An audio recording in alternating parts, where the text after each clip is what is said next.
we shift to Ian. Thank you.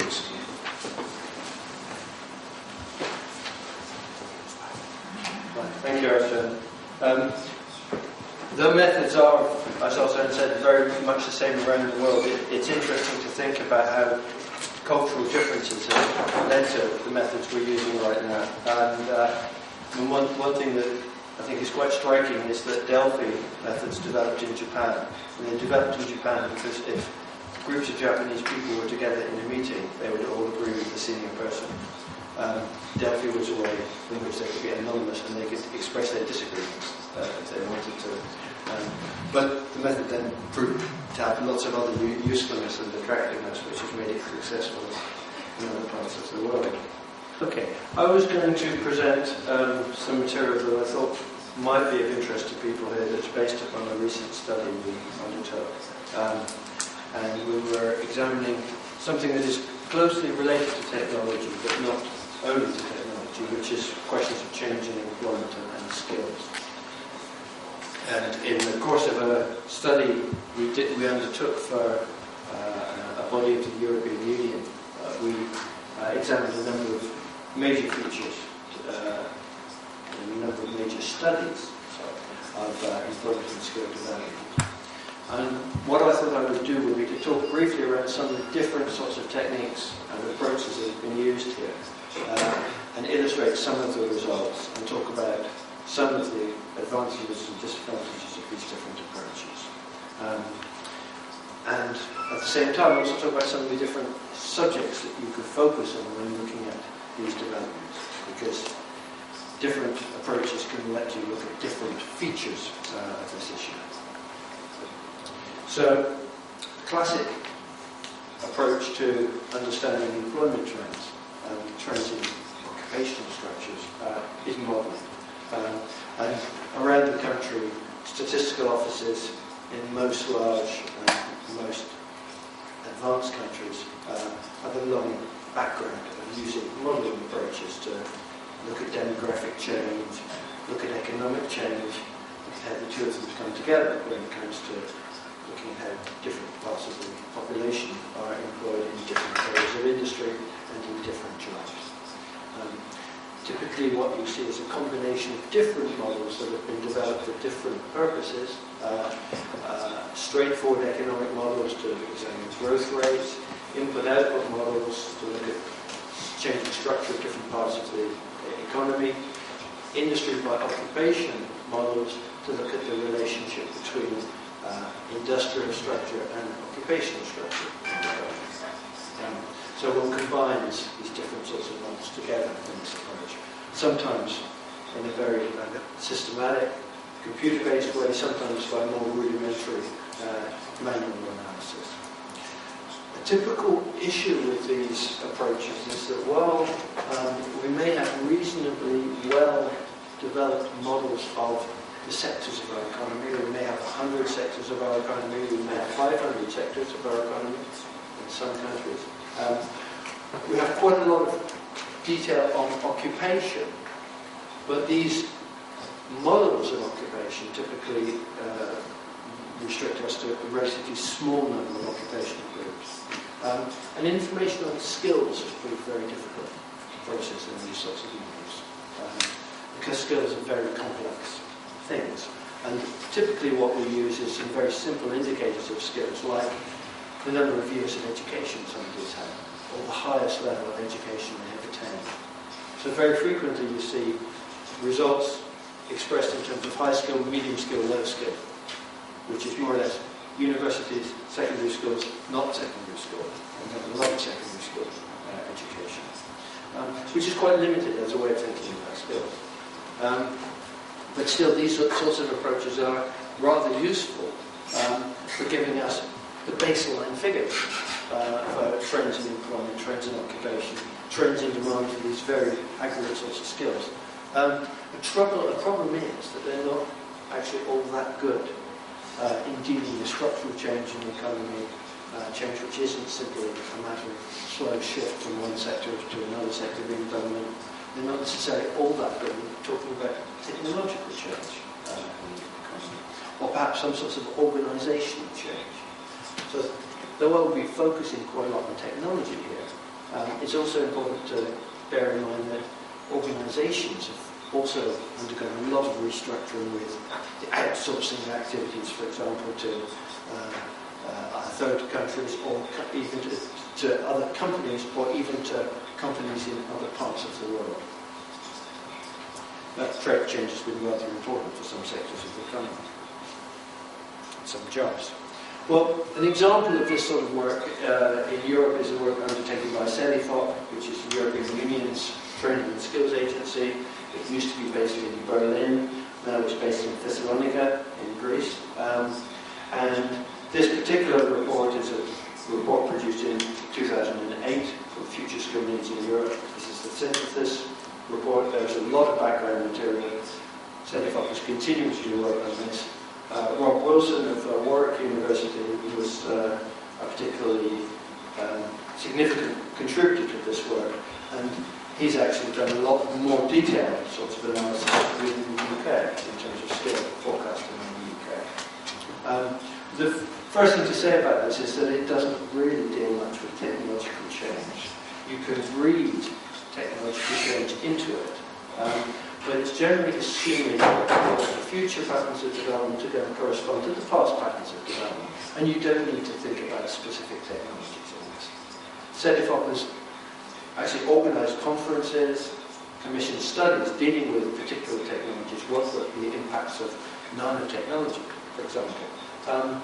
But they haven't really been able to integrate that sort of analysis into this sort of study. It's interesting, there's perhaps more work going on in Brazil, for example, where the Brazilian skills and training agency, SENAI, which are absolutely huge organisation, conducts a sort of modelling work, but also does a lot of work using expert analysis on trends in new technologies, which is particularly important in the Brazilian context, and the implication of those for skills and training. So the CEDIFOP analysis, it comes up with basic projections. This 2008 report provides projections from 1996 to 2015. And this is an example of the sorts of baseline projections. These are the numbers of people in 3 classes of jobs, 3 international standard classification of occupations, groups 1, 2, and 3. The most senior, most highly skilled jobs in the economy. And what we see is a growth in each of these 3 classes of jobs, and within them a growth in the number of people that are expected to have university-level education or more in each of these classes of jobs.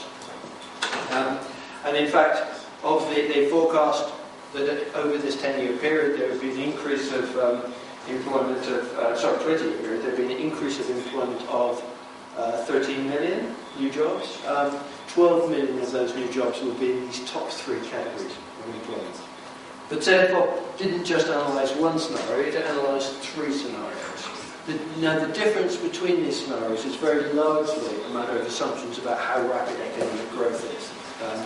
Though they did put in some ideas about the shape of social expenditure, the growth of the public sector versus the private sector, how our economies deal with the ageing population, things of this sort.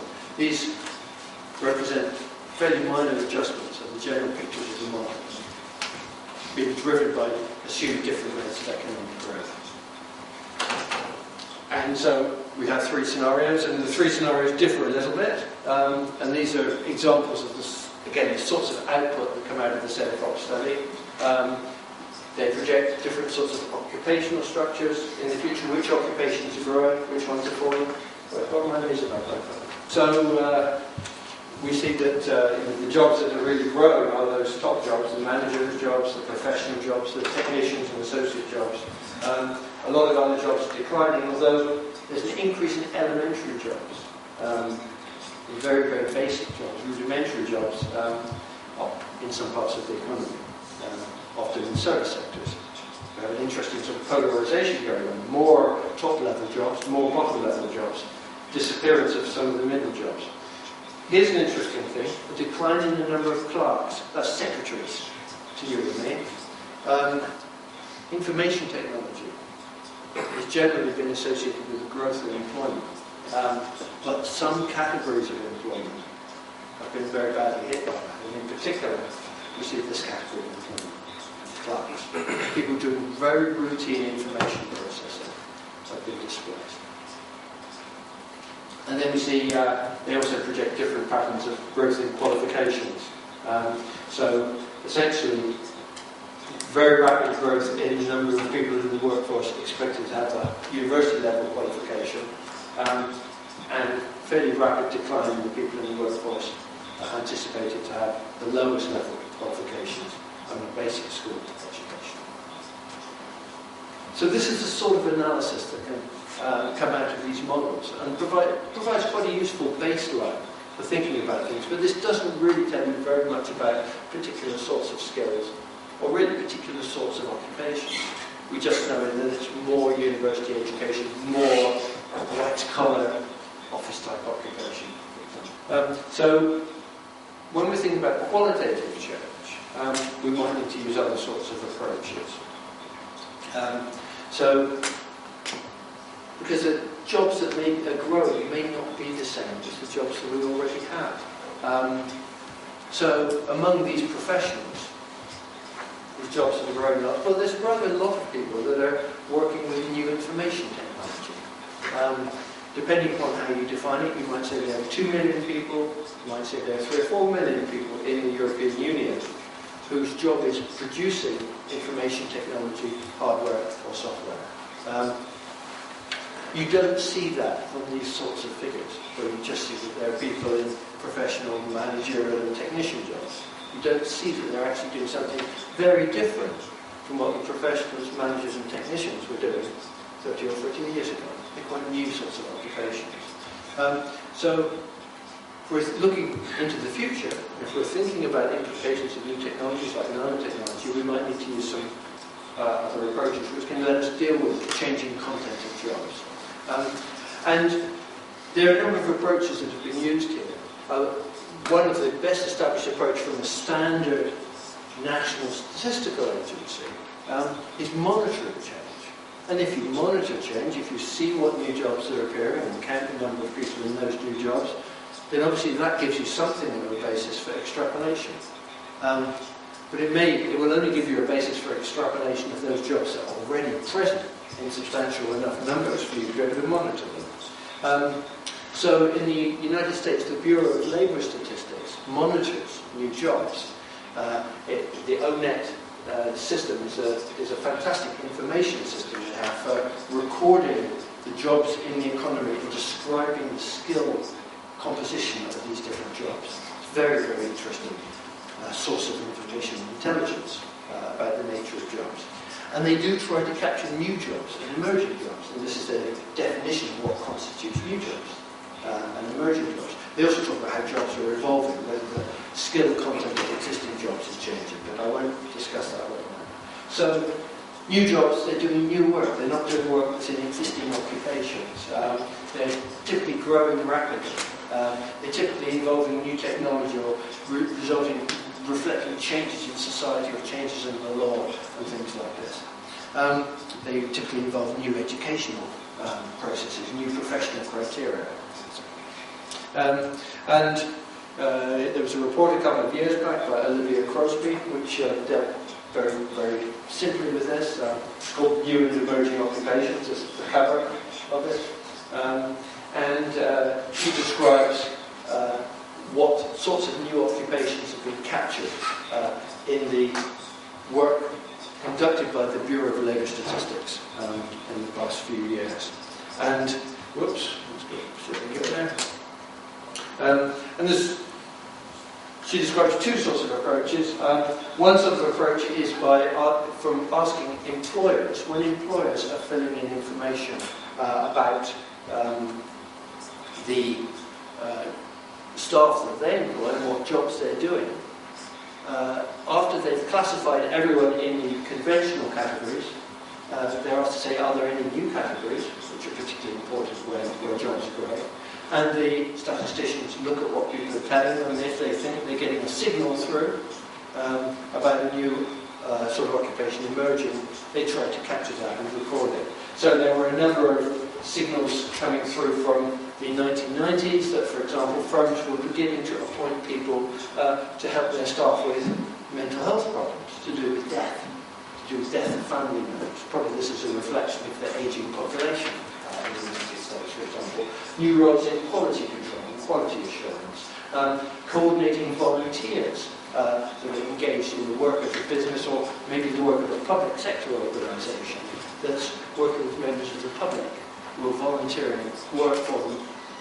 Not paid employees, but nevertheless their labour is being used by the organisation. So those are some, and webmaster, that was a job that appeared in the 1990s. We have a webmaster in our organisation. Many firms will have a whole team of webmasters. And also information is captured from the census, where the people that are regularly filling in information about the jobs that people report that they're undertaking, they note that people will describe themselves in new job terms, so they try to capture this information as well. They're statisticians. Statisticians typically don't like much change. They want to try to preserve continuity. So as far as possible, they try to shoehorn new jobs or new words into old jobs, into old descriptions. But still, they identify some new jobs, like the company's ethics officer. They obviously didn't have enough of them in Enron, or the ethics officers weren't very good at Enron in any case. Various sorts of IT specialists, people working with artificial intelligence. Maybe they're some of the people responsible for some of the problems we've had in the financial sector, because they're applying artificial intelligence to banks' decisions about whether to buy and sell shares, for example. So very few jobs actually come through from this source. They're very conservative in the sense they don't like to have to invent new jobs, which may be very transitory and temporary, a matter of fashion more than a matter of deeply rooted changes. But they do capture some new jobs, so you can use this as a way of thinking about new jobs for the future. But because they are biased to try to keep the system pretty stable, they're not very forward-looking in terms of new jobs that might be emerging. It's things that have emerged.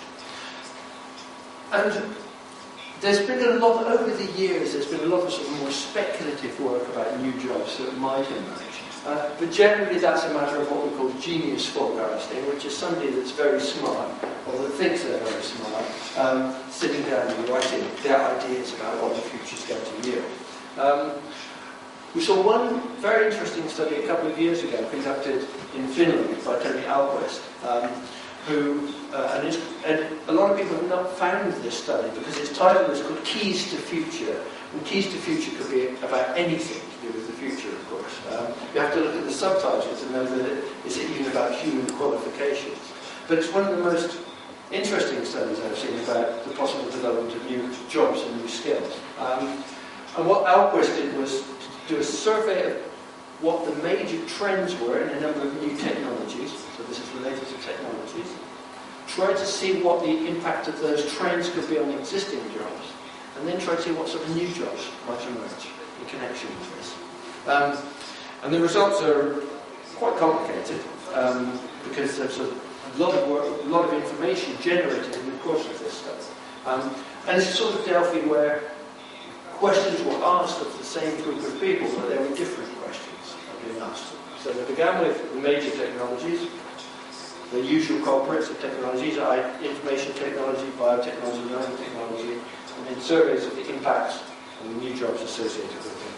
So we had a set of new technology developments, for example, targeted medicines, that we can have the specific medicines that are related to our own genetic structures. As you know, probably only around a third of medicines actually work, or medicines only work for about a third of us at any time. If you could actually select the right medicine for the right person, then it could be far more effective. Also, of course, we throw medicines at people with a disease without knowing which variety of the disease they had. So if you can target the medicine to the specific sort of cancer the person's got, it can be much more effective in your cancer prevention. So a series of different trends, I could talk about each one of these trends, so I'm not going to do it. But a series of different trends that are happening in these major technology areas, and this was some of the set of different trends, I think. I'm not sure, it may even be a complete set. And then these were the professions, the different jobs, where the impacts on these professions were considered. And so there were questions being asked about how far is this going to create more need for this sort of worker, less need for this sort of worker? But let me go on to the next step in the Alpha study, which I thought was really nice, because he asked people to think about new jobs that might emerge in connection with these sorts of trends. So the first wave of the Delphi, people would suggest new jobs. And they harvested a whole series of new sorts of jobs from this sort of suggestion. So genetic therapy consultants, for example. The person would be intermediating between the doctors and the ill patients about treatment in terms of basically trying to change the genetic composition of particular organs so that they can resist diseases. Geoinformationists, people that combine geographic information with other sorts of information in IT systems. So we can get all sorts of useful new services provided, say, through our telephones. Our telephones have GPS in them so that they know where on the planet we are, and we can access Google Maps or Facebook, or to see who of our friends are within 100 meters of us, or which are the best Japanese restaurants in this part of town, or any one of a million other things which would require geoinformationists to be working out the software and service systems associated with that. And some of them, many, many jobs. One is a nanotechnology consultant, for example. That sounds like a very broad job to me. There's so many different things to consult about in terms of nanotechnology.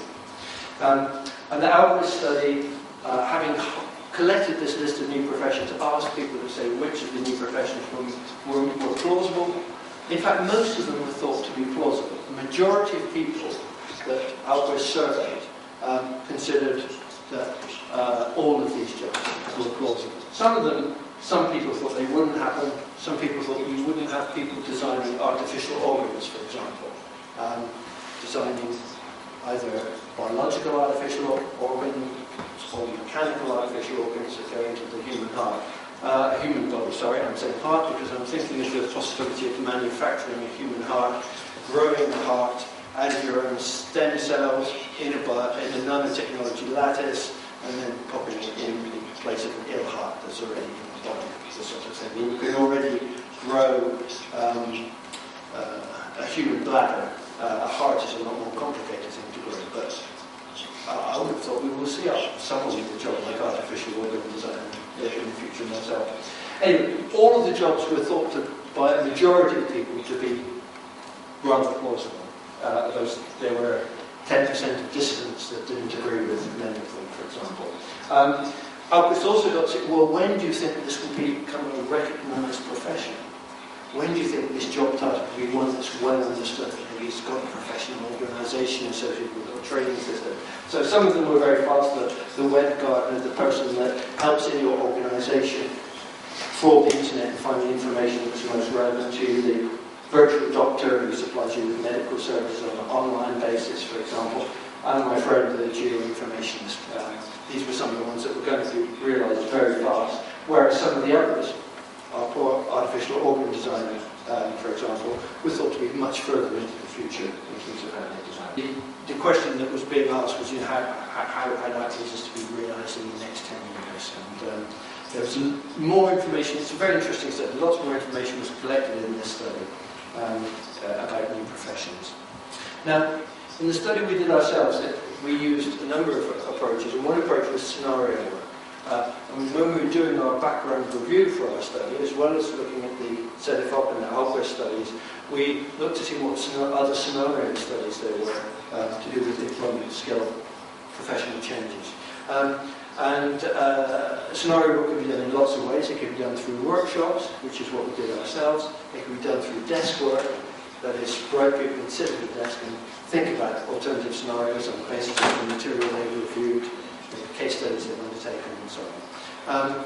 And the study we found, which was closest to our own ambitions, was one undertaken by Around Europe in 2005, and it was on changing professions.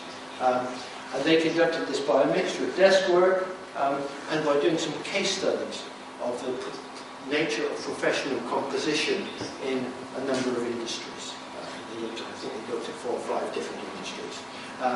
They analysed what the major drivers of change were, like technological drivers, for example, but also drivers in terms of trying to make work more flexible, changing the education system and the like. And out of this work, they developed, through desk work, a number of different scenarios.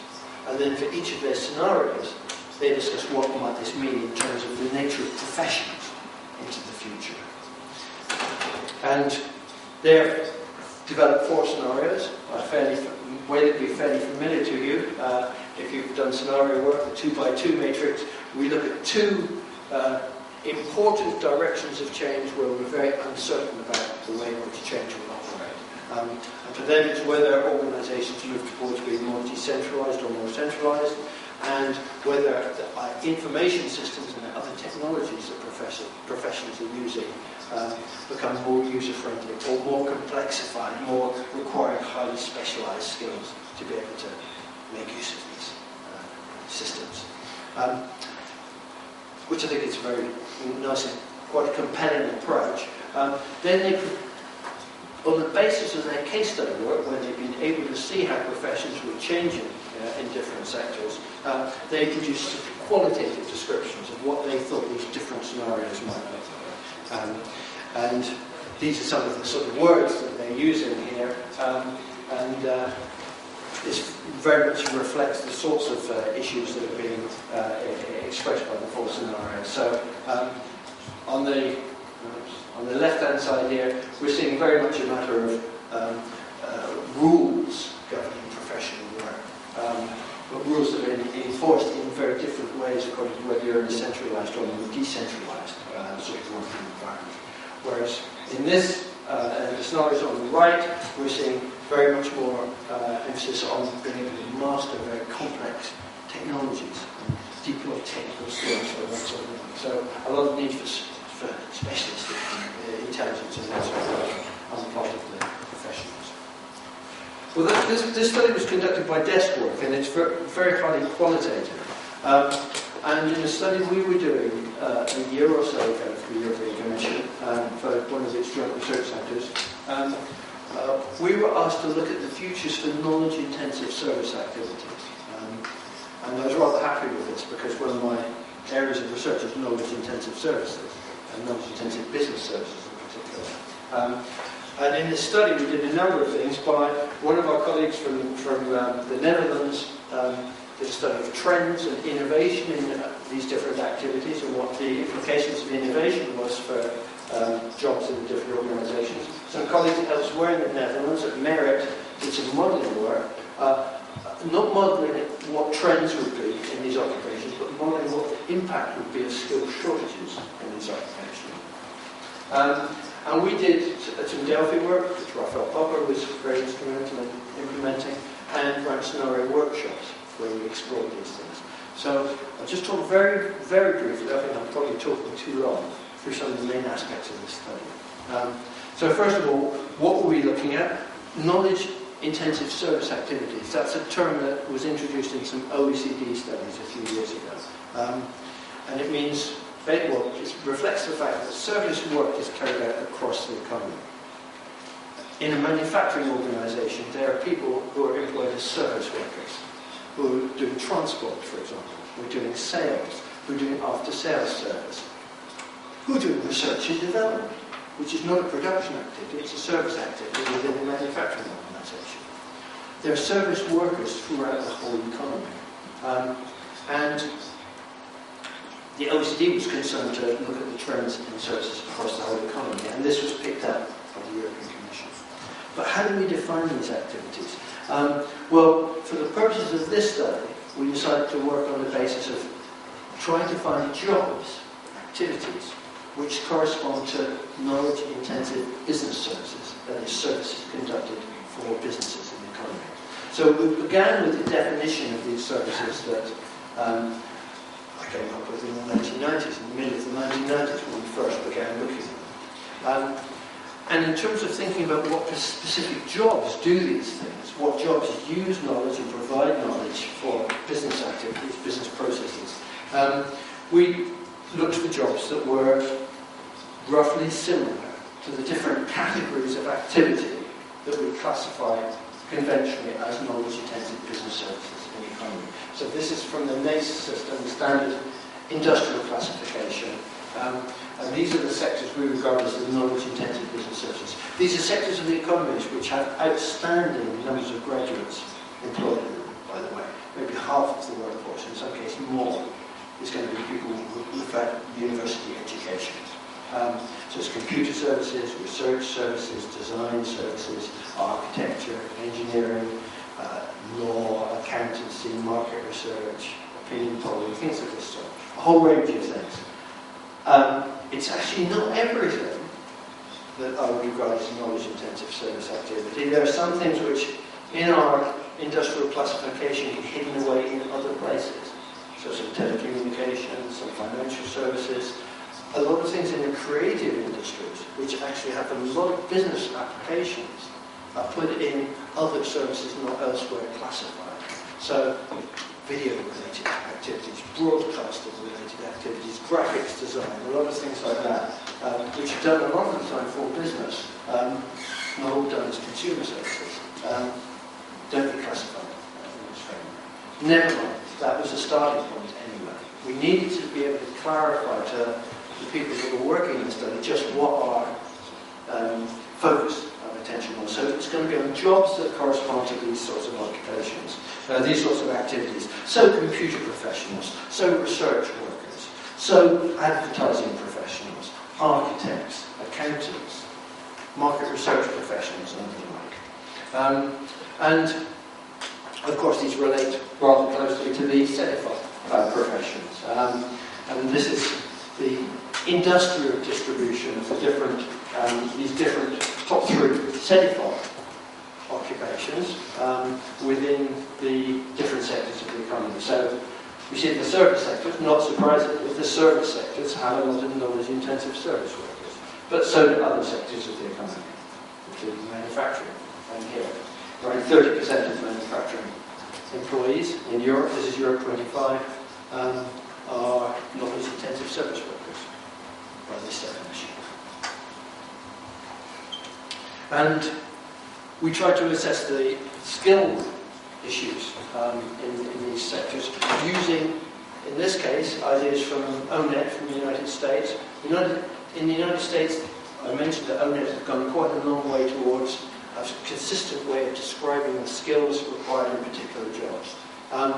And one of the problems we have in most of the European work in terms of skills is that it treats skills as isolated things. You have this skill, you have this skill, things like this. People in work actually have competences, they have collections of skills. You need a collection of different skills to do your job. And the ONET approach is basically saying, well, you have to have some basic skills, but on top of that, and maybe some elementary occupations, some very simple jobs, you only use basic skills. But in our knowledge-intensive jobs, well, then you use more elaborate sorts of skills. And some of these are very generic skills that come up in many different sorts of businesses, like interpersonal skills, for example, being able to negotiate, skills about being able to run projects, about being able to manage other people and teams, about being able to use various sorts of problem-solving routines, things of this sort. So there's some generic skills, and then there's some skills that are highly technical, that are specialised to particular sorts of activities, like skills in being able to write computer programs, skills in being able to design buildings, skills in being able to design a survey questionnaire for market research purposes, and so on and so forth. We have many, many skills like this. And one of the nice features of the ONET work is that for any category of skills like this, it has classified incredibly deeper levels of these skills. So the very basic levels of these skills that new employees or people that haven't had much training might have, down to very, very highly sophisticated levels of the skills that only professionals that have been in the business for many years might be expected to have. So we use that sort of framework, and we use it to help our literature review. And one of the features that came up frequently in the literature review was something we confirmed in our own work, which was that very frequently, when you look at particular sorts of jobs, what is reported is this need for job broadening, that a wider range of skills are being required for people undertaking these different sorts of professional jobs. the job, they're being expected to acquire new technical skills. Most obviously, just about everyone has to have some skills in using information technologies, for example. But also, they're very often being expected to acquire other new sorts of skills as well, being able to work with interdisciplinary teams, being able to negotiate with other organisations, things of this sort are very, very commonplace, all sorts of activities. And we undertook a Delphi survey, as I said, and while it was a very nicely designed Delphi survey, I think we had a problem with it. We didn't actually have a huge number of respondents. We only had 75 people complete this Delphi because it was very hard to find the right experts. And once we found them, it was very hard to motivate them. Maybe the questionnaire was a little bit difficult. But we would ask them about, we gave a list of different knowledge-intensive service activities, and we asked them to nominate which ones they thought were growing most of the world, which ones they knew about, what they could say about what they saw the skill trends as being within these questions. And this is an example of what the page looks like, with a few words of my own stuck on top of it. So we asked the people, first of all, about what they thought the important drivers of change were being. We asked them to choose 5 of the different activities that they knew about, and to talk about how they considered them to be growing, whether they considered the employment levels to be growing rapidly or not, and where the employment would be. Would the employment be in the specialised business service firms, or would it be in other sectors, the users of these services? And we then asked about what the trends in skills might be. Would there be a decline or an increase in the demand for basic skills, problem-solving skills, resource management skills, social skills, system skills, technical skills? Raphael designed this Delphi very nicely so that people could, they wondered what that means, they could click on it and find what the definition of this terminology was. So we didn't have a huge number of respondents, so I wouldn't put a lot of faith in the results here, but what we found was that there was some jobs were considered to have much more rapid levels of change than some other jobs. So business consultancy, management consultancy, software consultancy, R&D services, design services were ones where it was anticipated there'd be a high level of growth into the future, whereas some other activities like architecture, IT equipment maintenance and repair wouldn't have such a high level of growth. What are we doing? Throwing away our old computers? Well, probably yes, actually. That's what I think is generally happening. So it's not that all IT services are growing. Some IT software consultancy is expected to decline. Why is that? Well, you can think about why that might be. It might be about the commoditization of software. For example, we don't need to have consultants tell us precisely what sort of package we're going to be using. And from the Delphi survey, we can also see things like where the job is located. Is it going to be within user organisations or in specialised organisations? And on the whole, the pictures weren't consistent. And on the whole, the picture was that people anticipated more growth of the specialised services, the external services, than the growth that was expected in the internal use of these service activities. And then the survey confirmed the point I made before, that in general, people describe the jobs as, yes, they will need more skills of this sort, more skills of that sort. There was this general picture that there's a shift towards more multi-skilling of these different sorts of activities. Well, this was some of the background work we took into scenario workshops. And we conducted the scenario workshops in a fairly familiar way. We asked people about what the major drivers were, to look at different sorts of uncertainties and trends. We got a lot of different issues described. These were some of the major uncertainties about the business service firms in particular, and the service activities in general. Are these going to be done in-house, or are they going to be outsourced? Will they be even offshored outside of Europe to third countries, developing countries, for example, where lots of software is produced, and so on and so forth? How will information technology support them? And then what some of the interesting things that people came up with were, which attracted a lot of focus in the 2 workshops we had, were just how this work is going to be organised.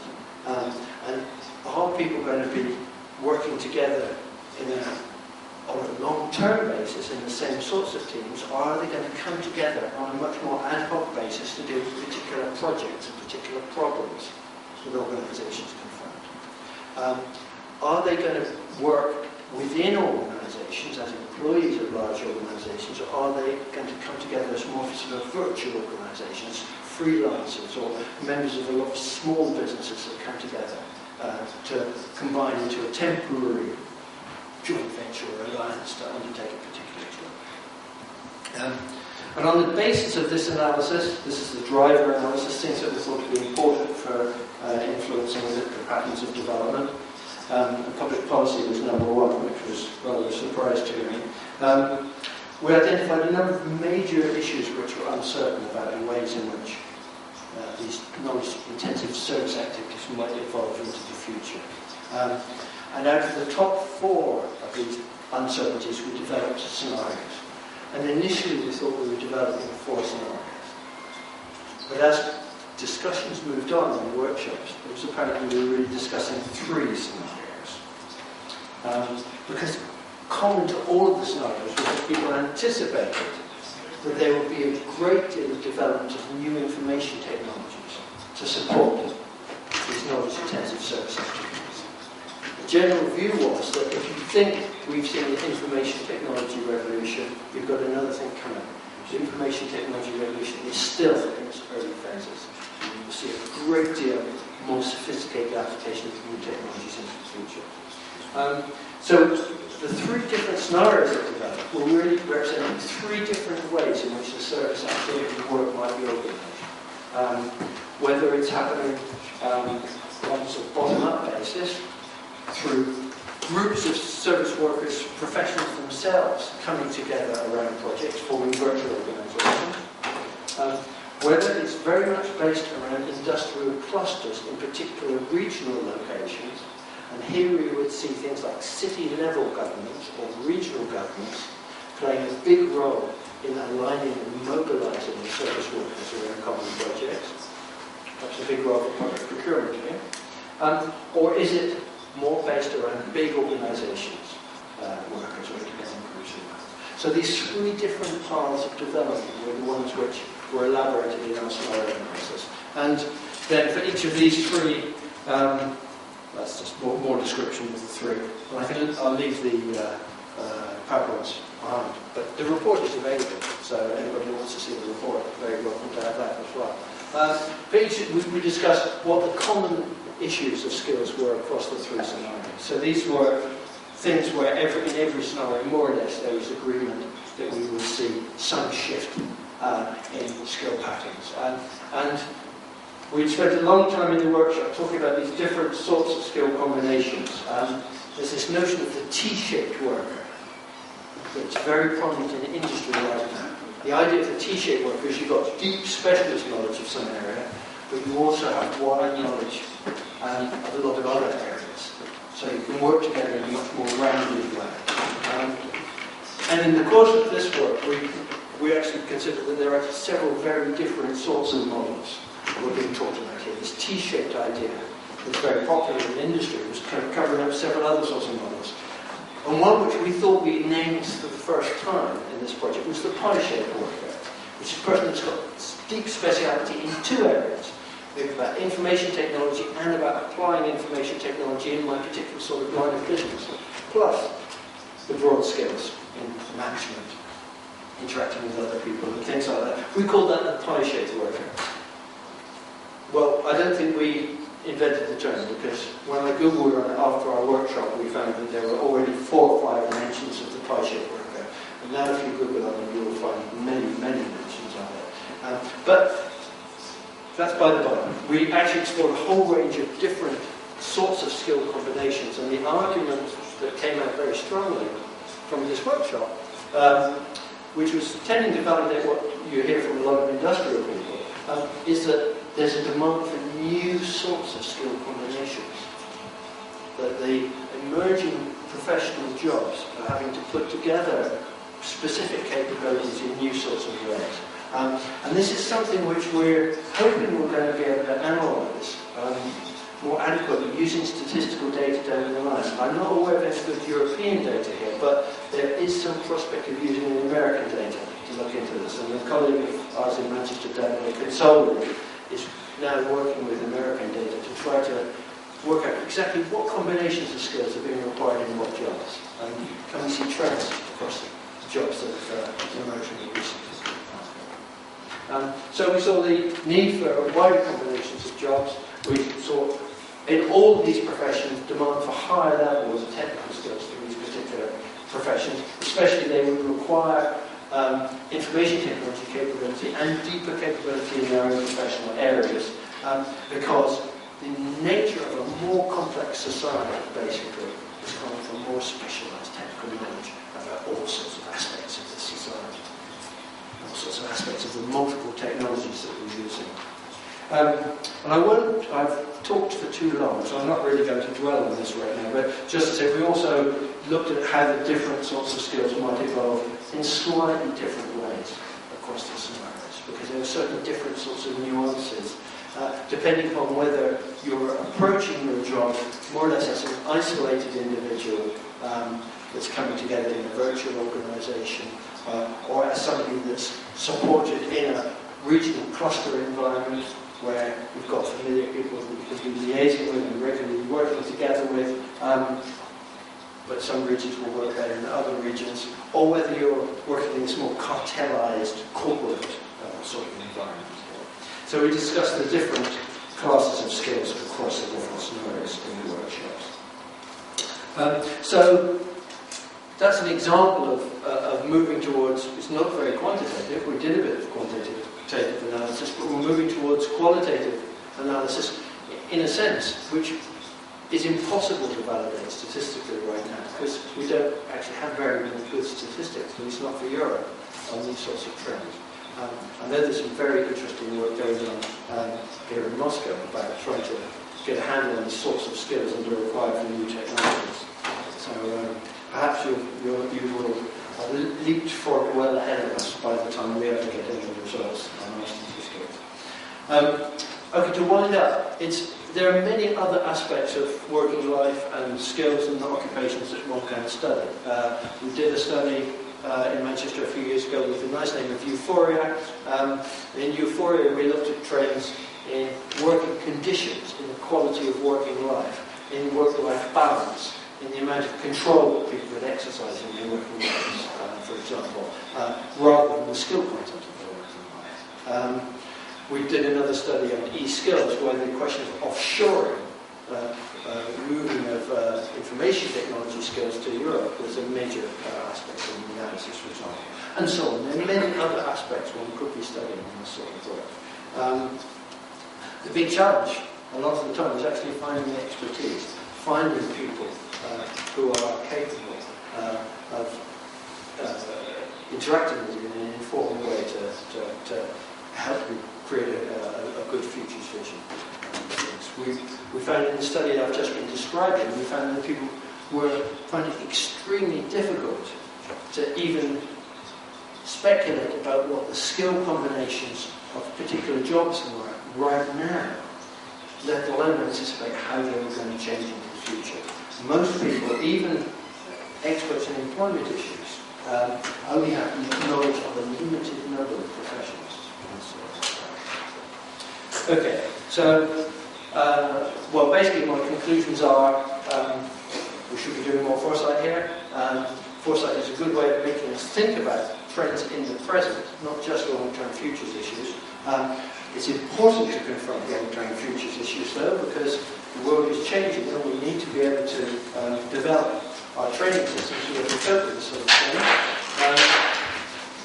We need more understanding about the evolution of competencies. We can use models to provide us with baselines. We can use expert inputs by using Delphi or workshops to give us more qualitative flavour for it. But we should probably be thinking in terms of scenarios, thinking in terms of alternative futures. We do see some striking common trends. So there do seem to be these sorts of shifts towards demanding more multi-skilled people in our professions in the future. There are some things that are relatively obvious signs for our educational systems to respond to. There are other things where all we can say is there are several different paths of development and we better be monitoring the trends in order to respond in an agile way to cope with the developments that we might confront. So, thanks very much. I hope I haven't gone on far too long. I've probably run on a bit too long. I'm certainly happy to talk about any of the issues that this people asked for. Пожалуйста, вопрос.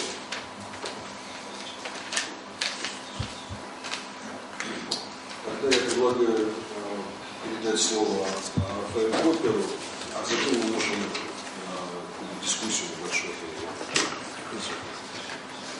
First of all, I would like to thank again this invitation from our Russian colleagues and to say that I'm very pleased to be able to show some of the partial results of an ongoing project which is only 11 months old. And I will also comment in this presentation the research approach of a project which is only 1 week old, but it's a continuation of a 4 years effort. So it's a follow-up of a mapping initiative called European Foresight Platform. So in this presentation I will be talking about 2 projects, but these projects, given that I am leading the coordination of the activities I will be presenting today, the way in which the outputs of the projects and the activities have been designed have been purposely made so that they fit with each other in terms of infrastructure and content and the way in which we are organizing the mapping. So there will be strong synergies between these 2 initiatives. They are running with some sort of independency in terms of budget, but we are core partners in both, and we are coordinating the first. So the 2 projects I'm going to talk about are the INO project, which is about interconnecting knowledge on events or developments potentially shaping or shaping the future of science, technology and innovation in Europe, and more specifically with a particular emphasis on the European research area and specific dimensions that the European Commission is looking at, the priorities for the creation of the so-called European research area. So in this project we have focused on a particular type of mapping. We're mapping wildcards. My colleagues mentioned wildcards during their presentations, and in my presentation I will be talking a little bit more about them. And mapping weak signals. In our project we talk about these 2 concepts as different concepts. But when you look at the literature, you will find a confusion. You will find some scholars arguing that wildcards are a particular type of weak signals and vice versa. We don't believe these are the same things, and you will see in this presentation. And for practical reasons, it is useful to keep the 2 concepts separate from each other, but to maintain the interconnection between the 2. Okay? Because there is some sort of very strong linkages between those in some cases. So the main purpose is to interconnect knowledge in the project. And basically, by interconnecting knowledge, we mean that we think that European research is too very fragmented, perhaps not only in Europe, but in other parts of the world as well. And the idea of the project is to find ways in which interconnecting different research areas and knowledge domains, we would be defining or identifying more interdisciplinary and relevant research priorities, areas, and what are the real trends.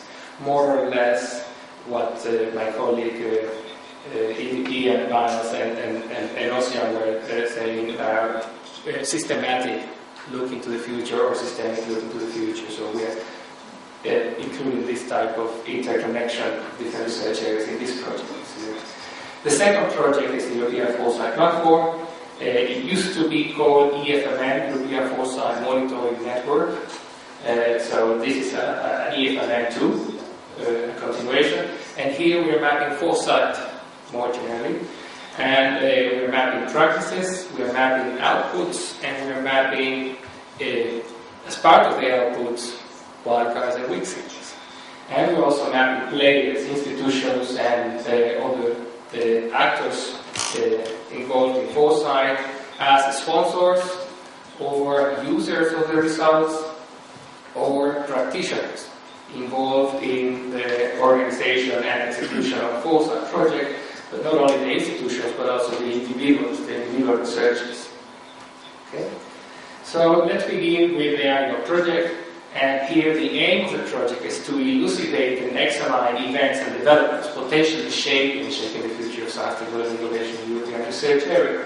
So we have here two major objectives, the two pillars of the project. On the one hand, we have an interesting blue sky research, so it's a methodology development project. And we also transform this project not only into a methodology development, but also a technology development project, because we are developing technologies to support those conceptual and methodological frameworks that we're building. So it's research is a good case, I hope, a good practice of research and technology development, not only research, to identify, classify and analyze what we're calling wildcards and weak signals. The second leg of the project is towards the sponsors. So it's to meet the needs and the objectives of the European Commission and policymakers at the national level in Europe. And we're also hoping to broaden the scope of the use of the results so that other regions in the world can also benefit from the mapping platforms and the information that we're going to produce in this project. And the second leg is to assess the implications for and the expected impacts on science, technology, and innovation. So we are analyzing, understanding what signals wildcards are, and we're mapping them, but we're also assessing the implications for STI and for policy priorities linked to the European research area vision. And there are 6 specific dimensions that the Commission is interested about.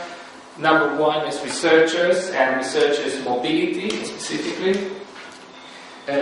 Number 2 is research infrastructures, research institutions and universities, knowledge sharing, joint programming, meaning research programs and priorities at a pan-European level, and international science technology cooperation. To begin with, very briefly, I will not go into detailed discussion about wildcards in this presentation. Perhaps if we are having a break after the questions, a coffee, we can have a more interesting discussion. But also in the website, which is at the bottom, you will soon be able to download 5 literature reviews that we have done in Finland, the UK, Czech Republic, Germany, and Israel, also partner in the project about wildcards and weak signals, and in a few weeks will be a synthesis report interconnecting the 5 different literature reviews. So wildcards basically are events which perceive low probability, and note the word perceived, because low probability for me might be high probability for a more informed expert in an area. So I might be looking at particular wildcard that I would be imagining maybe the use of nanotechnologies for a particular purpose in an industry, and for me I say, no, this is low probability, but when we invite the nano expert who is doing research, cutting-edge research in the application of nanotechnology in that industry, for that expert, this particular wildcard might have a higher probability. It might still be wild because we don't know exactly when it will happen, or what will be the implications of that particular nano-enabled product in the future, but the probability assessment here is my own perception. It's the perception of the mapper. We are also developing tools and methodologies to assess more widely, not only the person who maps and identifies, but in a broader community of experts to assess that type of probability and the potential impacts and implications of wildcard. Here are a few examples of wildcards. When you look at the literature, you will realize that most wildcards that you will find are generally perceived as negative, or most, maybe because it's easier to think about risks and to think about issues that you wouldn't like to see, to think about dangerous consequences of misuse of technology or natural events. So, broadly speaking, we have two major categories, but the second, we see a blue boundary in the second. So the first category here is what we call natural event type of wildcards. In the media last week, in the last week or the last 10 days, we have seen an incredible amount of news about every single example I have there. It's incredible the number of wildcards that we have seen recently, including tsunamis, mudslides in Italy, floods and earthquakes are some of the examples of natural event type of wildcards out of the control of human power.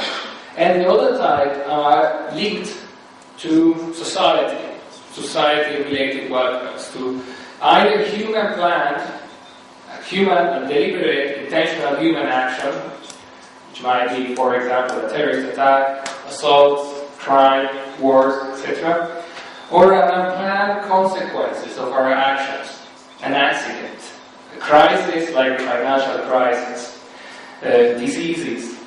Perhaps the diseases might be linked to some natural effects like global warming and other type of processes that we have not identified yet, but there are strong signals telling us that some of the diseases that we have sometimes are negligence of mass production in some particular, for example, in this case, big fires and accidents. So this is one typology of wildcards, and note the comments around the word negative, because what is negative for some might be positive for others.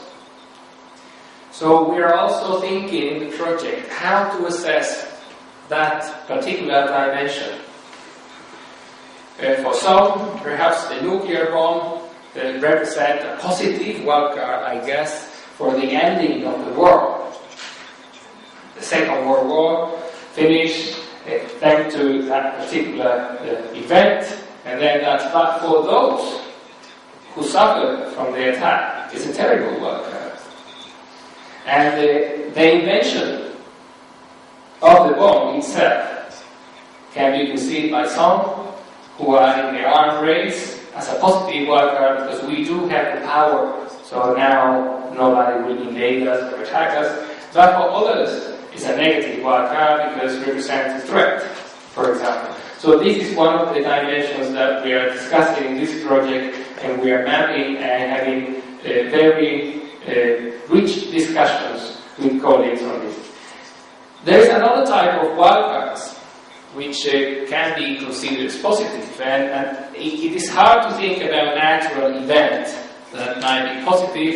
Perhaps one example would be an asteroid hitting the Earth millions of years ago, and the dinosaurs' extinction might be a positive wildcard for us. I wouldn't imagine leaving the house and taking my kids to school, being careful that the dinosaurs might be around, for example, in the UK or something. So it's just a joke, but was it positive for the dinosaurs themselves? I doubt. So here again, the positive dimension is difficult. Perhaps the emergence of a new island might be positive, a new river is coming, but it might also bring some negative consequences if the river, for example, or the island emerges in a place where we, for example, we had other plants or other infrastructure built. There are also human actions related wildcards and wildcards which are unplanned consequences of our actions. For example, one typical wildcards of our human actions, such as research and development, might be paradigm shifts. So Copernicus' work is one example of fast wildcard. We change our understanding, different paradigm. We are no longer the center of the universe, but we are part of the universe. Scientific breakthroughs. Our colleague or our brilliant scientist, Einstein, changed the way in which we understand time with his theory of relativity, and also paved the way for the nuclear bomb. So here again the issue of the relative positiveness of one scientific breakthrough. And technological revolutions foresaw the World Wide Web, fantastic. So I can say I have mixed feelings as well about the World Wide Web, but when I managed to connect via Skype with my family yesterday in the hotel, I was very happy. So, and we are developing tools in this project, and I will show you the technology development activities that we have, and they are all online tools. So these are positive for us, wildcards. Perhaps the wildcard might not be the World Wide Web, but the uses, that the applications. So this is another issue that we are looking at. What is the wildcard? The event or the potential applications and the impact of that event in our lives. And other potential wildcards that we can imagine, and this is a dimension that we have struggled to think about, is positive wildcards, which are the consequences of our unplanned actions. So, for unplanned consequences of our actions, and perhaps here we can think about alternative application areas of a technology which was designed, for example, for ICT, but was using nano, was using biotechnology, was using energy. So one example would be here. This is not an alternative application of a technology, but I found this image in a blog on the web. Is a nano-enabled fertilization process. Of course, this is not happening, but it's an image about potential wildcard in the future, and perhaps the wildcard might not be that, because that obviously this is happening. It might be a human action which is planned. But what if the robot, the nano-enabled fertility processes, is designed so that the nano-robot screens and cleans some sort of genetic information in order to avoid, it's a kind of like a nano vaccine which cures everything.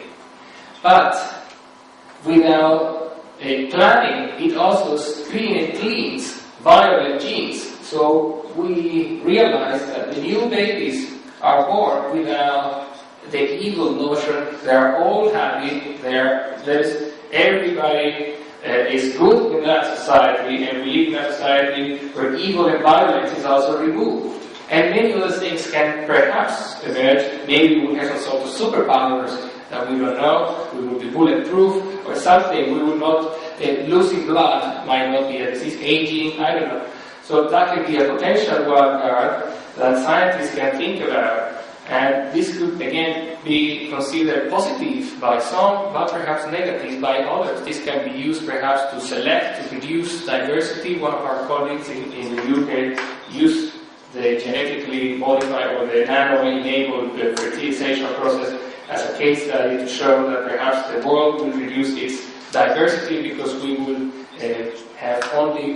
favor only strong genes. In 20, 30, 50 years we all have a society that's very strong and unique. The other example would be, for example, that perhaps as a consequence again of nano-enabled pregnancy, we also reduce our desire for material goods. And then we have a society, it's a bottom-up approach, it was not planned, where we're all more into values and ethics and social relations, but not about buying the latest piece of technology, laptops, mobile phones, etc. So there are different types of wildcards. They're blur boundaries. These slides are just showing that we are considering two different types, positive and negative. There's additional. Okay? And weak signals. This is a picture we took yesterday here in Moscow, in the river. And I saw this particular signal. Some of you might be familiar with this. This is to show perhaps a signal. My understanding is that it's designed for boats, because we found that there's in the other side of the river a red light flashing as well. But this signal can have different interpretations as well. So we have different problems with signals than wildcards. Weak signals are unclear, observable. So we can observe them. They are warning us about the probability of future events, including wildcards. And they implore us to consider alternative interpretation of the issue's evolution to gauge its potential impact, especially if we don't know what the signal is about. For those who know what the signal is, for example this one, then there is perhaps one single interpretation. But even if you know what the signal is, if you have a particular technological or ecological orientation and you know what this signal is for, maybe you are looking at different issues and you will see how come they're still using red lights or green lights to show this when in more advanced countries they're using a different type of technologies, different type of sensors. So we don't need to have that thing there in the river, because for you, for the observer, the interpretation of the signal is completely different if you already know what is there. If you don't know, then you can speculate and you have alternative interpretations. Most of them perhaps will be wrong, but you might be able to identify some different things in one signal than those who are more familiar with what the subject of observation is. So we have different research questions for weak signals than for wildcards. For example, very important questions are: what are they? What is a weak signal? And for us, for this project, what should we consider as a weak signal? The second is, why are they important and how to rate their importance? The third is, who should look for weak signals? Should it be the researcher, the policymaker, the journalists, institutions, governments, private sector, NGOs, the expert, citizens? Different types of stakeholders can identify and interpret signals in different ways, so who should look for them? And where to look for? In my pockets? In your faces? Perhaps it's too late in the afternoon, some of you might be tired, so is this a weak signal? I should maybe move faster. So, on the web, blogs, internet websites, government websites, social networks, research projects. Which type of research projects? Natural science research projects, social science research projects, engineering and technology type research projects, interdisciplinary research projects. Are we looking at foresight projects, for example, those looking into the future? Are we looking at history? Where should we look for weak signals? So this is one of the major questions we have. And then related to those, we have other questions. How to map them? Okay, there's a signal. Is this relevant? If I answer all these questions, how should I map this? How should I interpret the weak signals? How to interpret them? How to assess them? They're relevant. Yes, interesting, weak signal. Is this relevant for my nanotechnology project? No, okay, it's mapped. It's interpreted, and I decided it's not relevant, so I move on and I continue scanning. But I mapped it, I analyzed, I assessed, and I assessed the relevance for my own area, my own company, my own organization, my country, and I realized after my assessment that yes, very good. I did assess, I mapped it and I assessed it, because I will not lose resources investing in R&D to understand this signal, because I came to the conclusion, hopefully the good conclusion, that it's not relevant for my organization or for my country. Okay? And I already had a budget line, a research line to look at these issues, but I decided, based on the assessment, that I would use those resources to fund more relevant areas of research, weak signals which are more relevant, for example, for nanotechnology and others. And how to use them. If I come up with the conclusion that yes, these are relevant for nanotechnology or ICT, how should I use this? This is a controversial example. Some of my colleagues said, don't put this here, but this is an interesting recent weak signal. Or for some it might be strong, but we consider the weakness of the signal based on the diversity of interpretations that we can give to it. So the more interpretations that we can have to a signal and the different type of meanings that we give to a signal, then it's really weak because we don't understand it.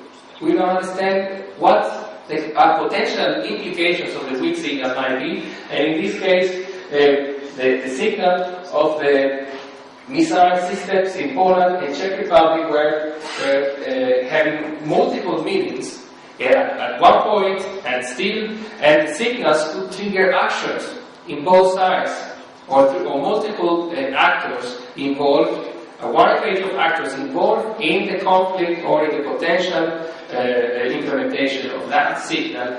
And when the signal disappears or the signal changes because of the actions of different stakeholders, then we have different readings.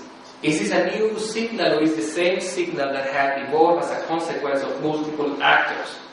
So signals require a systematic monitoring and analysis process whereby we can understand and try to discuss the various interpretations of the first signal, understand the different reactions of the stakeholders involved, and understand as well how these signals disappear or are transformed as a consequence of the different interpretations that were given to the signal in both sides or multiple sides of the world. So that's a very interesting example, although I know it's controversial, but it gives the clear picture that signals need to be monitored and analyzed, and that different interpretations, only the interpretation, this never happened, but the interpretation of that signal by different stakeholders triggers several actions. And actions were in both or in several sides involved in the first release or the intention of doing so. So this is why in the INO project we have developed two different types of scanning approaches. One for 2009 and one for 2010. In 2009, we're looking at weak signals and potential wildcards that might be inspired by research projects in the system of concern, which is the European Commission. Okay? And the research question here is where to look for weak signals. And how there are many other questions. So we ask ourselves, if we're looking for weak signals, should we look inside the Commission, inside of the European Union type of information, or outside? So this year we have divided the more than 3,000 FP7 projects, which are ongoing, Framework Program 7, among partners, and we are mapping and scanning the projects and trying to identify and be inspired by the projects and look for potential weak signals in a wide range of areas. I will show in one of the final pictures what are all the areas that we're looking at for those who are not familiar with the Framework Program 7, but these include thematic areas, like nanoscience is one of those, but there's also ICT, energy, health, capacities that are broader. Fundamental research is one of the specific programs. There are mobility programs like Marie Curie. So what type of mobility projects are being funded? And what type of group of researchers are going to one place or another? Can we identify weak signals in the patterns in which mobility processes are occurring and the type of mobility research that we're having? So in 2009 we have in the blue bar there are a number of weak signals which are closely linked to FP7 research, European Commission. And we have different types of interpretations of those signals. And some of these interpretations will perhaps lead us to the conclusion that the signal is telling us that a particular issue in the future, there the blue side, we can have an interpretation of one weak signal telling us, for example, that we would have in the future the continuation of a problem. An easy example would be the many signals that we have telling us that yes, global warming will continue. Okay, this issue, this big issue will continue, and we can attach several wildcards because we have already seen several wildcards related to the earthquake. So it's easier, relatively easier to think about wildcards related to issues where we have, we think that the level of knowledge is higher. This should be the other way around. Here is level of knowledge is, I forgot to put here, is plus here and minus there. It's a strange type of axis. No? But we more or less know what might continue and how to interpret some weak signals linked to global warming. And perhaps the identification of those wildcards might be easier. It might be more difficult to identify wildcards about discontinuation of trends, discontinuation of driving forces, etc. And even more difficult to think about wildcards about resolution. How can we resolve a specific a problem which has been there for years, AIDS? When this will happen? The AIDS vaccine, we know perhaps now technology could contribute. Some researchers point to that direction, but we don't know when and perhaps where will this happen. Will be Russian nanotechnologies discovering that, will be US, will be somewhere in Europe. We don't know. So the wildcard has also this more complex dimension. It's not only about the probability, but the probability of what? Of occurrence? No, perhaps this will occur in the next 10, 20, 50 years. We will have that. But the probability of who will be involved in the discovery, in the invention of a particular technology, that's also wild. Who will be affected? So there are other dimensions to the wildness of a wild card. The re-emergence of an issue, war in Europe again. So we might learn from past wild cards, and we're also mapping a number of past wild cards, lessons from history, and trying to see whether we can identify many weak signals pointing that we might be moving towards a situation where we get the re-emergence of a problem. So weak signals shouldn't only be looked for in one particular type of, let's say, scanning environment like FP7, but we should also look at history. And the emerging or new issue is a difficult wild card to think about because we don't have history behind, so it requires more creative thinking how to identify a wildcard, a new problem or a new technological discovery, a new paradigm shift based on the observation of some weak signals and sense-making processes, trying to identify something completely new. So these are some of the challenges of our scanning approach in 2009, and we are already working on this. And we have several partners doing this, following this approach. You will see later on what the methodology is for 2010. But we are also identifying weak signals based on interviews. So we are interviewing 3 different types of stakeholders: science and technology experts, foresight, the foresight community, and policymakers in Europe, because we also would like to have weak signals and wildcards which are relevant for the notion, the European Research Area mission.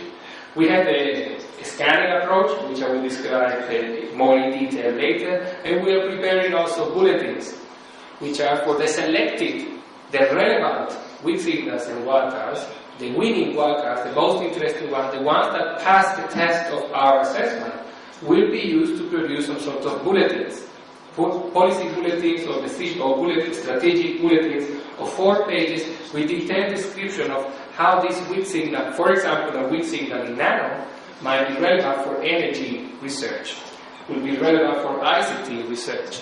How would this be relevant for the objective of promoting knowledge sharing in Europe or building more robust research infrastructures? So we have a robust set of criteria which will give us more in-depth analysis of one particular weak signal or wildcard with information that is customized so that the end user, the policymaker and industry people as well as researchers can use in their own process. Okay? So we have bulletins, and these are based on the fully fledged characterization that I will describe later, which are structured narrative and that are relevant for ERA and STI. We are also producing wildcards and weak signals based on workshops. So we have thematic workshops. In the first formal workshop, we did a pilot already. We piloted some methodology, and we learned a few months ago, and then we used the lessons from this pilot to organize and design the methodology of 4 wildcards and weak signals workshops. One in the UK, one in Finland, which is the first, happening the 1st and 2nd of December. I can circulate the information. And it's about security, energy, and agro industries. Those 3 themes: wildcards and security, wildcards and weak signals on energy, and the theme of the agro industry. And the UK, we have in February one nanotechnology. For those who are interested in nanotechnology, we have a workshop there. Nanotechnology, social science, and humanities and environment are the 3 themes for the workshop in the UK. We will have another workshop in Germany on health and transport, and we'll also invite people from the science fiction community, because that's next year, and next year we have a broader scanning approach, not only FP7, but we're going wild in our scanning. And we have one more workshop in Czech Republic, where we have 1 part. And we have brainstormings and links to the notion of grand challenges, which will be at the end of my presentation. What are grand challenges, and why are we linking wildcards and weak signals? Well, we have also surveys, Delphi surveys, to generate and to assess them, mainly to assess, and we're building a community, which, if I have time, I will show you some features in the community. This is the structure. I will not go in detail explaining the structure of the project, but we have 9 work packages. The first is the literature review on top, and then here, this big box is work package 3, where we are developing all the technologies and all the platforms that are supporting the whole process. And here we have different type of methods we are using, like interviews I mentioned, workshops, case studies, and all these will be used for, will be interconnected at the end and analyzed to produce sound advice for policymakers and all the users. So the methodology for 2009, what are we looking for? Research-related wildcards and weak signals. Where are we looking inside the system, inside the European Commission? How are we generating systematically and top-down? By top-down, we have researchers allocated some groups with specific tasks, looking at the themes, sub-themes, and generating this with a specific methodology, very well-defined job description, what are the tasks they have to follow. So we are not broadening the number of mappers, people involved in the mapping.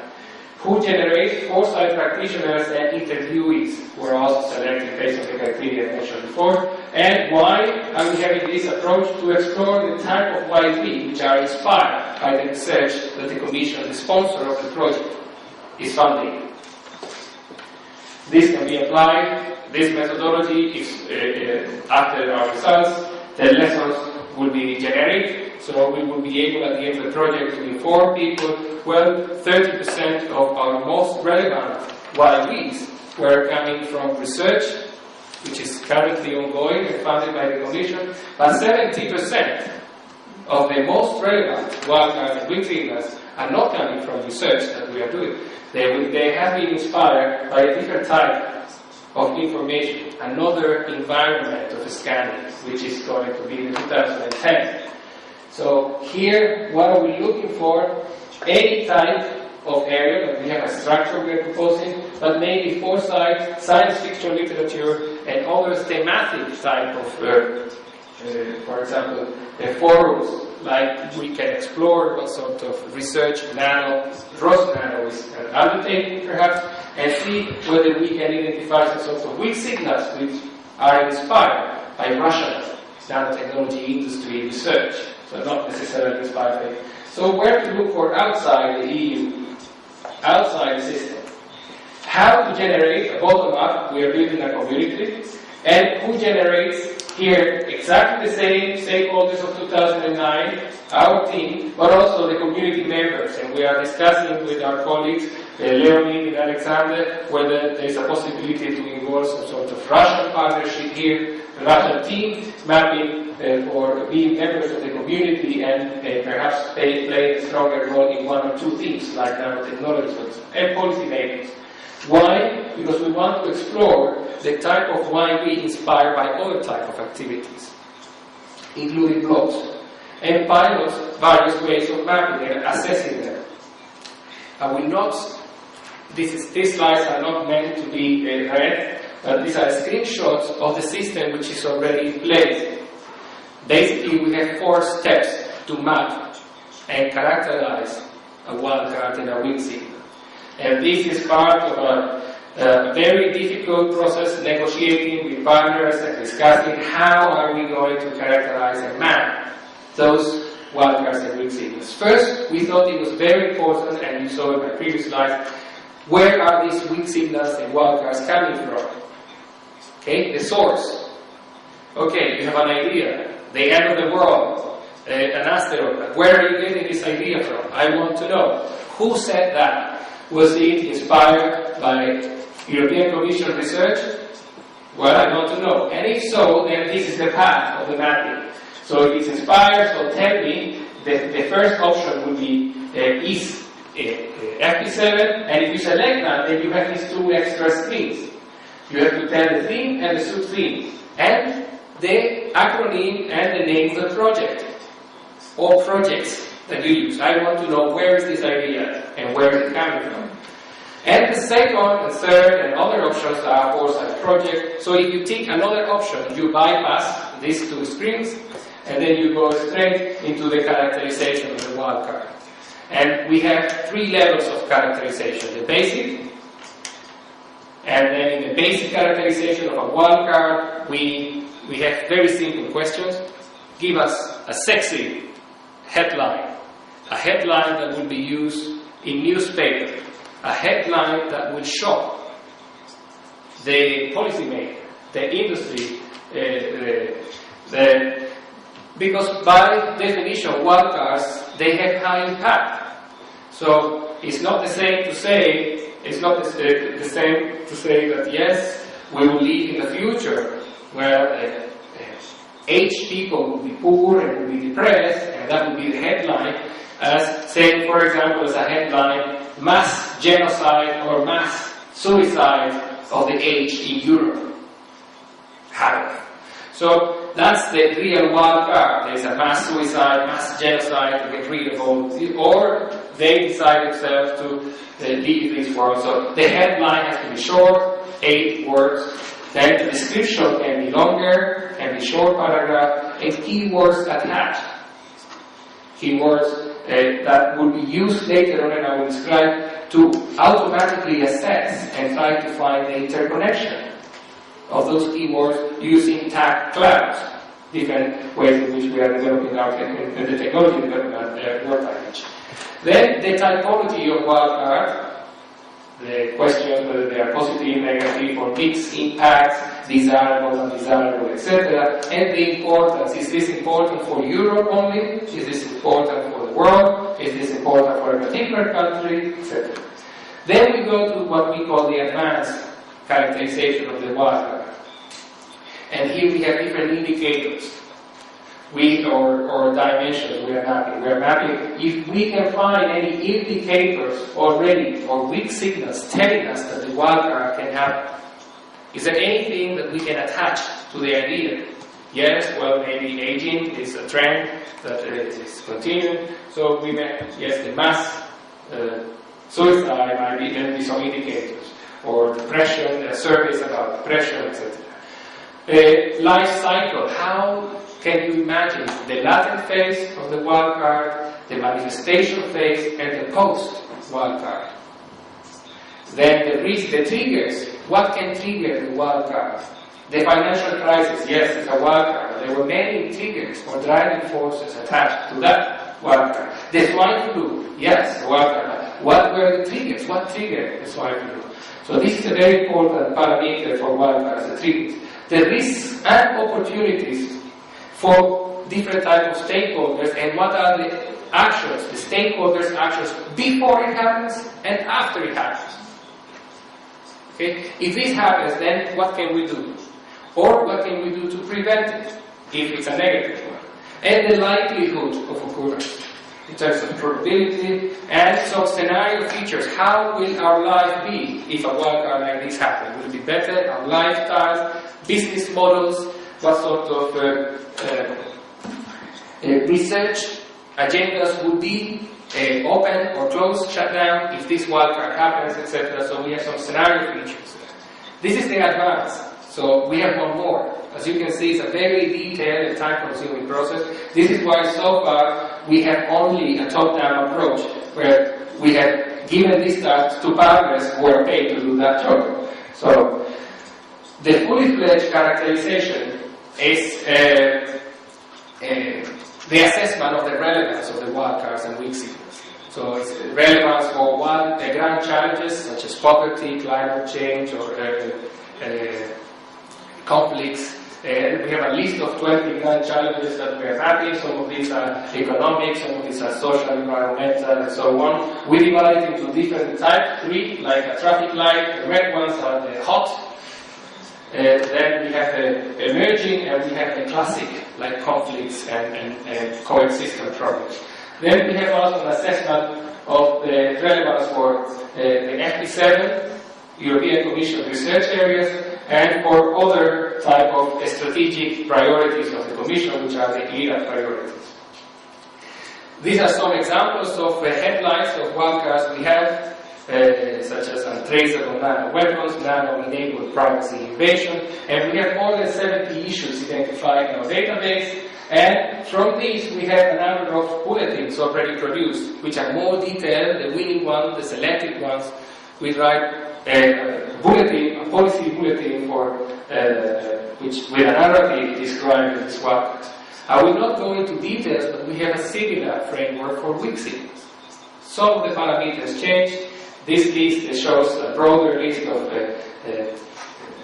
places where we are looking for broad corporate press, like BBC, CNN, Fox News, and other Russia Today, and alternative press, underground media, blogs, science fiction books, etc. So the steps are similar. Some indicators change. For example, for weak signals, one key question is what are the potential implications? Because we might see one weak signal, but we have different interpretations. One potential implication would be a wild card. We can imagine a wild card as a consequence of a weak signal. But we can also imagine issues which might be, okay, the weak signal is just pointing out that there would be a trend in the future. This is not going to be a wild card or a driving force. Here, in the advanced characterizations, the key differences that we're looking at filters. What is making, or perhaps making, this signal weak?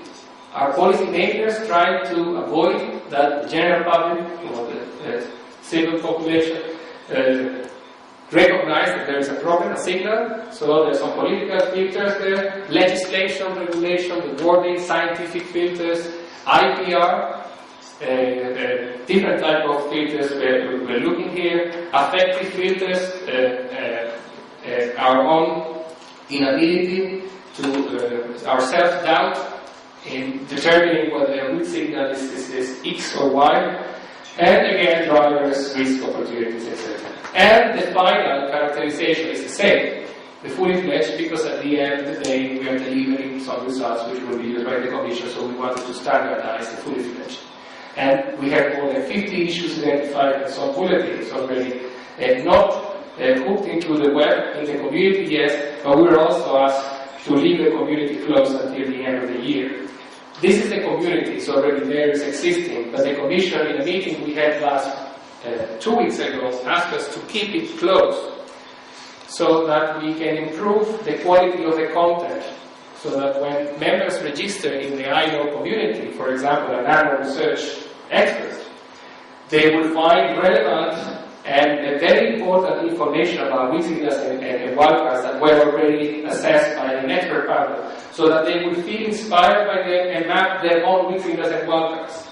So that we are not developing a new Facebook or a new social networking tool, but a working tool that will help us interconnect knowledge from a wide community all over the world. So we have sections on year, themes, and grand challenges.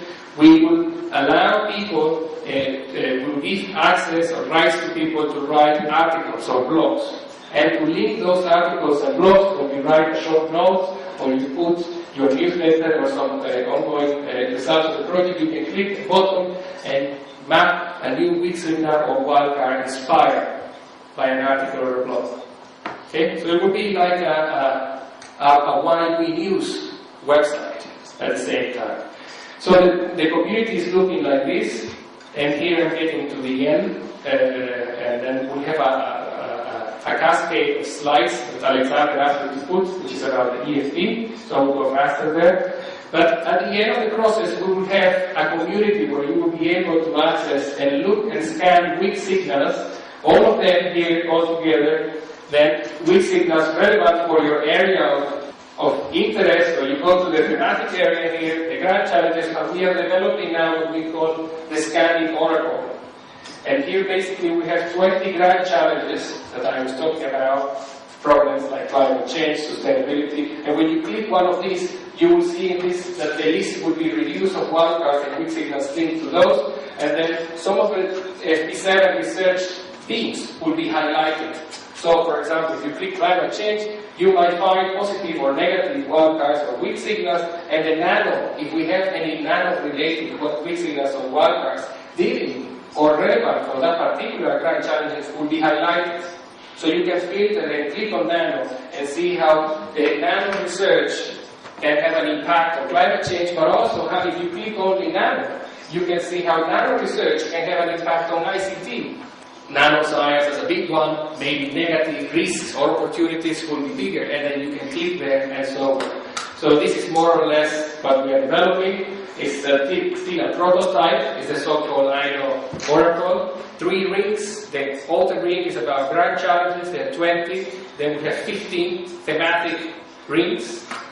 Health, agro, ICT, nano, energy, environment, transport, social science and humanities, space, security, which are the thematic areas. But we also have specific programs, which are the idea, the people program, capacities, which includes regional development and infrastructure, the GRC, which is a Joint Research Center, with some 5 thematic areas, one of those linked to nuclear research, and Euratom, which is... So this is, as you can see, a way of interconnecting knowledge using technologies which will help us in the dynamic tag clouds and different types of filtering to identify perhaps new interdisciplinary research ideas or agendas. So that we are going to use the research, the result of the project, to identify new research questions, to identify potential impacts on grand challenges, identification of problems and potential solutions, the relevance for FP7 research, sense-making of all these processes, pattern recognition, emerging issues, informing policy, and identify potential futures, which is one of the problems of foresight. Because the Achilles heel of foresight and futures and strategic planning is the lack of one person and weak signals assessment in the scenarios and our planning processes. Because we don't consider those, the wildcards and weak signals, so our scenarios or strategies are not robust enough. We don't have plan B or C. So the scanning approach for next year will open up. So we have FP7, we will open up to EFP, and EFP I will very briefly scan it because I can see some strong signals that time is up. Of foresight is a continuation, as I say, of the EFMF. And we are mapping in 2010 practices, projects, programs, and YWs as inputs, and players, practitioners, users, and products, policy recommendations, scenarios, and big YWs. What type of foresight are we mapping? My colleagues before already described what foresight is, so I will skip this. But we are building some protocols to filter the type of projects that we are mapping. So we are mapping projects which have these 3 dimensions. the link to policy making, the link to prospective or futures work, and the link to the participatory dimension. So this is what we define a foresight project that we are mapping. So this is a slide to say that this is not new, it's not a fashion for those who are not very familiar with foresight. It has been ongoing for years, and it has been widely used in the policy environment and penetrating the industry and the research field in recent years. We're mapping using a specific structure that we're calling what a foresight process is. So the mapping will map, for example, the pre-foresight phase, all the decisions that you make when you are designing an exercise, the type of geopolitical or geo-R&D context that you have, the domain coverage, the territorial scale of the project, the time horizon, the sponsorship, and the aspiration, what are the goals and the aims of the project. The recruitment phase, the target groups, the participation scale, what we call the engagement and interaction dimension of our project. The generation phase, where you generate actually the execution of foresight with all the methods that are being used, the methodology, and the different type of prospective approaches that are used there. New knowledge is generated in this phase of a foresight process. The action phase, which is linked to policy or decision making, where we can hopefully get sometimes a commitment and transformation of our systems. And review, where we get gather intelligence and we discuss, we sometimes evaluate and learn from the results of the process. So this is how the mapping will be structured in EFP now. And we have a number of methods that we're going to be mapped when we're mapping. And you can see, I didn't put in the slide the results of last year EFMN results, but wildcards was considered as one of the methods and weak signals that we were mapping, but it didn't receive any votes. Actually, it was not in the, it was considered it was strong, of course, it didn't receive any votes. So, in the new version, we're going to include wildcards and weak signals. And we are going to assess and compare whether wildcards and weak signals have been systematically used in the foresight projects we have mapped. Using, we're not going to this, but these are some of the dimensions that we discussed when we're building a foresight methodology to include, to make sure that your process has some elements of creativity, and wildcards are at the top of that type of creativity, and expertise, interaction, and evidence. And what we have mapped, these are the partners that we skipped, but we have mapped more than 2,000 foresight studies until last year. There is a mapping report being published soon, this summer. You can access it online, you can find it if you type in Google Mapping Foresight Report. But there is a fancy design that the Commission is going to publish soon in a couple of weeks, and you will also be able to download. And I recommend to use the final version of the Commission because we did some editorial changes. But what we're doing in the next few years is to clean this database and to use the concepts that I presented before, the methodology approaches that I presented before, to filter the number of projects and perhaps reduce this to more relevant sample of maybe 1,000 or 500, which are key projects which meet our definition of foresight, etc., and that will be used for further analysis. I will really run through this analysis, through this example because of time, but as a result of the EFP or the EFMN project, we did a number of analyses, and this is just one of the type of analysis we did, which was an analysis around the different type of research areas that we find using the Frascati taxonomy. For those of you who are familiar, this slide may not be so interesting, but we have social sciences, for example, we have humanities, and we also look at the different sub-research areas within each of these, and we compare the FP7 sub-themes for social sciences and other areas. So we were looking at how foresight projects interact or play a role with other areas such as engineering, social science, natural science, medical science, agricultural science, and humanities. And we did this analysis with more than 800 studies, and so the results show that yes, engineering, technology, social science, and natural science are the most popular categories characterizing foresight. And there are lessons that we and recommendations that were given to the Commission, for example, how to promote particular type of foresight in some of the humanities areas, because we also found one interesting finding is that although humanities issues are really poorly considered in the popular foresight, humanities-related foresight, 60%, 65% of foresight of humanities sub-themes, in the sub-themes I presented before, have a very strong 65% are dealing and considering issues about natural sciences and other areas. So that was an interesting result. Looking at the perhaps interdependency between areas, well, we tend to forget humanities-related issues. Those projects carried out by humanities teams are considering a more interdisciplinary. So there are some recommendations that we gave. We also identified the so-called knowledge hubs, which are the 3 research areas I mentioned before. But these knowledge hubs and the way in which foresight is executed and carried out confirms our hypothesis that we had, that foresight is an interdisciplinary process. And we should keep this in mind when we are designing our methodology and when we are involving our experts in foresight. So we should look across a wide range of research areas, and this is why in the INO project, and that was one of the inspiration for the INO project, for this result, we said when we wrote the proposal that we need to interconnect knowledge from different types of research areas and sub-areas to see whether weak signals and wildcards can make sense if we put them together. We also identified what we call the knowledge brokers, which are sub-areas bridging the relationship between areas. So these are, for example, biological science, which is sub-area A6 in the Frascati category, is a key knowledge broker between natural sciences and all the other sciences. For engineering and technology, we have these 2 sub-areas, environmental, energy, and communication technologies, and so on. So we have specific policy recommendations on what type of research and how to deal with these so-called knowledge brokers. There's a new paper I'm working on which deals specifically with the issue of the knowledge brokers across different research areas. And we did more complex analysis using social network techniques to try to recognize the key sub-areas to go deeper into data and understand the linkages.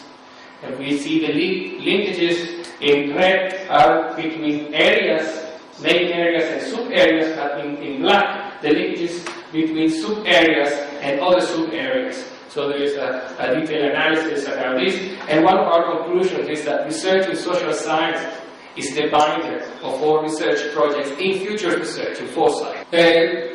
We have more specific sub-analysis for each of the different type of research areas, but specifically for social science and humanities, we found 3 key subdomains that are leading or are perhaps the major driving forces of that type of interdisciplinarity in our research and foresight, and these are economic issues, policy, obviously the link to policy making, and studies in human society. And the strongest link of social sciences is with engineering and technology. And as we increase the number of interactions, then we see that the next 2 are natural sciences and medical sciences, then agroscience, and then humanities at the end. So using the EFMN results to go deeper into and to provide sound advice on how to plan and design better research proposals and research calls as well. What new research question can emerge from these findings? What new research and the interdisciplinary, the Commission has one interdisciplinary type of calls. What type of projects should be funded by the Commission under the interdisciplinary priority call? And we finally, other type of analysis that we did is a comparison of what are the different type of the key research areas for different regions in the world. Okay, and I will not go into detail here, but in the future, and we discussed with our colleagues yesterday, we would like to have similar type of comparative analysis between Russia and Europe, Russia and US, Russia and Asia, and how to compare this not at the whole as well, but also for specific areas. So only for nano, what is the situation? Only for energy, what would be the situation? So there's plenty of scope for publication and cooperation. And I think I stick to the time, or almost. Thank you for your attention. Thank you very much. Пожалуйста, вопросы. I got a question to called now guests. I wonder how you define foresight as an emergent discipline, like some traditional discipline, or rather as a field of interdisciplinary research, for example. And in relation to that, what you call foresight practitioners. I wonder from what specialties or disciplines they come mostly. For example, it's economists, social scientists, or statisticians. I think it is important to understand the way of thinking about the future. Thanks. Well, I'm glad to say this is a question for all, because I will try. It's a difficult, because there are several answers to this question. It depends on the context where you are. And Ian will have a different answer, and also for sure a different one. I think foresight can be defined as a gift as well. So we have foresight, some of us. And perhaps we have to discover this gift. When we have our babies, we should have the foresight first to plan them, to find the right wife and husband and so on. So in our personal life, we apply foresight every day. The type of languages you want to teach them, the schools they go, the food they eat, the kids they meet with, and so on. So this is one of our intrinsic attributes that we have as human beings. So this is not an answer, but I'm saying that it's difficult to attach a particular word to foresight. If it's a discipline, you can be disciplined and rigorous in using that particular attribute if you have. So we define sometimes foresight as a process, or as a tool, or as a discipline. Okay? I would say that for some who practice, the practitioners of foresight, it's our discipline, it's our daily life, our daily bread and butter. So it's part, and we also do research inside foresight, and we look at foresight as a discipline, as you saw. Part of the results are about the assessment of how foresight practice is carried out. So we would like to assess the discipline we want to call practice of foresight. But foresight is also a tool, and it's also a process that can be embedded in a wide range of disciplines. Okay? I don't know if I answered. And from what disciplines mainly come with foresight practitioners, like in your institution, for example? What Practitioners. Well, I am an economist, and socialist. Also is an architect, and Ian is a psychologist. Michael Keenan, our colleague, who is now in Paris in OECD, and we come back hopefully next year. I think he did biotechnology in Newcastle. Yes, undergrad studies, no? And Luke Giorgio, I can't remember now. He's a mathematician. He's a mathematician. Yes. All right, became economist. And became economist later on. So we have different. So this is about the practitioners, okay? But normally foresight, sometimes it is seen as an evolution which is coming out of forecasting. So that can also explain that forecasting was more about technology forecasting. Okay? So those type of disciplines dealing with cutting-edge technologies, where the early, let's say, foresighters involved, inspired, developing some of the methods like Delphi and other methods. So they were designed to assess technologies, but with time and with the increased complexity of our world, we have added different dimensions to the futures research. So it's not only about technology, but also social issues, environmental issues. So now environmentalists are doing a lot of foresight. We have a colleague, Joe Gravetz, as well in our team in Manchester University. He's co-director of research for regional development, and he's mainly involved in environmental issues. So environmental dimension became a big part of the disciplines, users and shapers of foresight. Sociology. And sociology. Ian, do you want to add to this? Geographers are rather important people. Actually, geographers are often interdisciplinary anyway. So that's a very helpful background, and a lot of us have come into Foresight through innovation studies, and it's interesting how many geographers are present in innovation studies as well, because economic geography in particular meant that they had to grapple with these issues. But the question of whether Foresight is a discipline is another question. If it is, it's an emerging discipline, because I don't think futures work has been very good over the years in behaving like a real discipline. And one obvious piece of evidence for me is how little accumulation of knowledge there has been until very recently. There are many, many papers, many, many publications. People didn't cite the previous work very often. They didn't make it clear where their methodologies had come from. They were presenting things very much as, this is my own brilliant work, and it's a matter of my genius. And there's a big guru problem there, which I don't think a proper discipline should really have.